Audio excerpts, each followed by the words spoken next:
안녕하세요. 영화 빌리 엘리어트 편견을 깬 발레리노를 설명드릴 강혜성입니다. 여러분, 여자 발레 무용수는 발레리나라고 하고 남자 발레 무용수는 무엇이라고 할까요? 요즘은 다들 잘 알고 계신 것 같습니다. 바로 발레리노라고 명명하죠. 이번에는 남자 발레 무용수 발레리노의 끝없는 춤에 대한 사랑과 열정을 그린 영화 빌리 엘리어트입니다. 이 영화는 영국의 시골 마을을 배경으로 어린 소년 빌리가 역경을 딛고 로얄 발레단의 발레리노로 성장한다는 내용을 담고 있습니다. 실제로 이 영화는 영국의 발레리노 필립 모슬리의 실화를 바탕으로 참조되어 제작되었다는 것이 큰 화제가 되기도 했는데요. 2001년 스티븐 달드리 감독이 연출한 영화입니다. 가난한 탄광촌의 한 마을에서 태어난 빌리는 할머니의 아버지, 형과 함께 평범한 삶을 살아가고 있었습니다. 어릴 적 어머니가 병으로 돌아가시고 치매에 걸린 할머니를 돌보며 아버지와 형의 보살핌으로 힘겨운 날들을 보내고 있었죠. 1980년대는 우리나라도 그랬지만 가난한 시골의 생활이 경제적, 사회적으로 예술에 대한 이해나 경험을 하기엔 충분한 여건은 아니었습니다. 남자는 남성다움을, 여자는 여성스러움의 생활이 대부분이었던 탓에 주인공 빌리 또한 아버지의 권유로 아버지의 지인이 운영하고 있는 동네의 체육관에서 권투를 배우게 됩니다. 남자아이는 권투를 하고 여자는 발레를 하는 것이 당연하다고 생각했던 그 시절의 주인공 11살 소년 빌리는 우연히 체육관에서 접하게 된 발레 수업을 참관하게 됩니다. 권투 글러브를 벗고 발레 수업에 매료되어 바라만 보다가 서서히 그들의 무리 안으로 들어가 한 일원으로서 무용 동작들을 경험하면서 발레에 대한 호기심을 키워나갑니다. 이 당시 시대 상황은 마거린 대처가 총리로 있던 시기로 탄광 노조 사람들은 그녀의 석탄산업 정책에 맞서 정기적인 파업으로 대항하고 있었습니다. 빌리의 아버지 제키와 형 토니도 참여한 상태였기에 집안의 가세는 점점 기울었습니다. 이러한 상황에서도 아버지는 어머니의 유산인 피아노만 바라보고 있는 빌리를 위해 권투를 권유했을 정도로 아들을 사랑하는 사람이었죠. 권투를 하면서 반복되는 연습과 지루함을 느끼고 힘들어하던 찰나 체육관 한켠에 마련된 발레 수업 현장을 목격하게 되고 이러한 과정을 지켜보던 발레 교사 윌킨스 부인이 빌리의 재능을 한눈에 알아봅니다. 남자와 여자의 역할이 분명했던 그 시절 빌리 또한 깊은 고민에 빠지게 되었죠. 아버지를 거역하고 흥미로운 발레를 하게 될지, 권투를 계속 해야 될지 말입니다. 하지만 다른 지역에서는 남자들도 발레를 배운다는 말을 또래 여자친구한테 들은 빌리는 용기 내서 발레를 배우기로 결심합니다. 발레 수업을 들으면 들을수록 춤에 대한 매력에 빠져들었고 윌킨스 부인 역시 빌리의 재능과 노력에 대한 관심을 보이면서 로얄 발레 학교에 오디션을 권유합니다. 둘은 오디션 준비를 하는 과정에서 빌리의 마음속에 가장 사랑하는 엄마와의 추억과 사랑을 떠올리게 합니다. 감정을 이끌어주고 그것을 발레 안무와 표현에 영감을 주기 위함이었죠.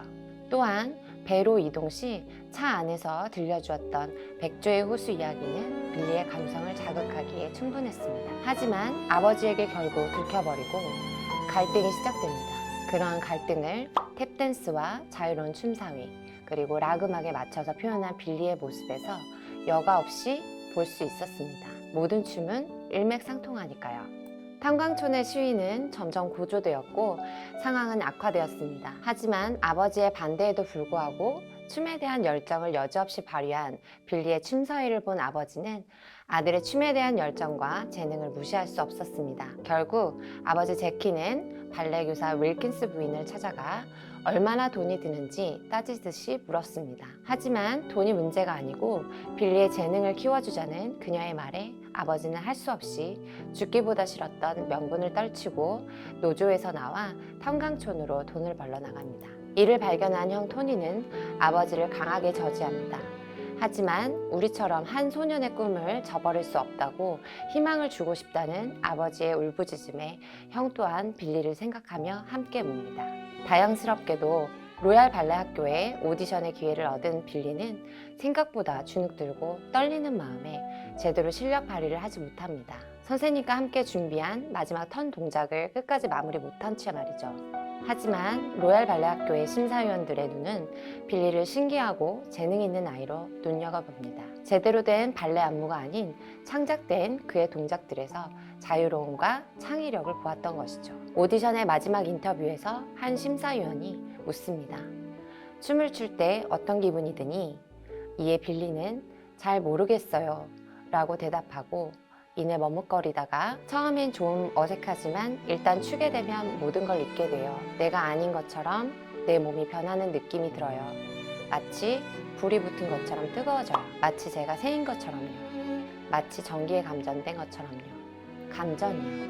라고 말을 합니다. 춤을 출 때 자유로움과 전율을 느끼고 있는 빌리의 마지막 말처럼 타고난 감수성과 창의성, 예술성의 부흥이라도 하듯이 빌리는 로얄 발레 학교에 합격을 하게 됩니다. 다시 한번 강조하자면 로얄 발레 학교는 영국의 그리고 유럽과 세계적인 무용수들과 안무가들을 배출한 역사 깊은 전통의 무용학교입니다.